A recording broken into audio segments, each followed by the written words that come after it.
আজকের আবহাওয়া সংবাদ। টানা বৃষ্টিতে রাজধানীতে জলাবদ্ধতা, দুর্ভোগ, ফের ভয়ঙ্কর রূপে বন্যা। টানা বৃষ্টিতে রাজধানী জুড়ে নেমে এসেছে জলাবদ্ধতা, দুর্ভোগ। গতকাল সকাল থেকে থেমে থেমে কখনো গুড়ি গুড়ি, আবার কখনো ভারী বৃষ্টির কারণে রাজধানীর অনেক এলাকা পানিতে ডুবে গেছে। এতে চরম ভোগান্তিতে পড়েছে সাধারণ মানুষ। জলাবদ্ধতা, যানজট ও রাস্তার পানি জমে তৈরি হয়েছে অচল অবস্থা। বিশেষ করে বিপাকে পড়েছেন নির্ময়ের মানুষ এবং স্কুল, কলেজ, বিশ্ববিদ্যালয়গামী শিক্ষার্থীরা। অনেকেই সকালে কর্মস্থলে পৌঁছাতে পারেননি, কেউ কেউ বাধ্য হয়ে বাসায় থেকেই গেছেন।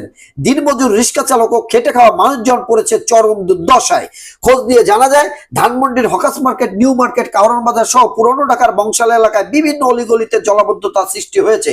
এছাড়া যাত্রাবাড়ি, নারিন্দ, দয়ানগঞ্জ, টিকাটুলি, শামীবাগ সমস্ত রাস্তা পানির তলে প্রায় ডুবে গিয়েছে। এদিকে ফের ভয়ঙ্কর রূপে বন্যা। ফেনীতে বন্যা নিয়ন্ত্রণ বাঁধের 14 স্থানে ভাঙ্গন। সাতক্ষীরায় ভেসে গেছে মাছের ঘের। খুলনায় ফসলি জমি তলিয়ে গেছে। রাজশাহীতে বাড়ছে পদ্মার পানি। মোংলা পৌরসভায় জলাবদ্ধতা। টানা বৃষ্টিতে সারা দেশের জনজীবন বিপর্যয় অবস্থা তৈরি হয়েছে। অনেক জায়গায় তলিয়ে গেছে রাস্তাঘাট, ফলে ব্যাহত হচ্ছে স্বাভাবিক জীবনযাপন। দেশের নিচু এলাকাগুলো সবচেয়ে বিপজ্জনক অবস্থায় তৈরি হয়েছে।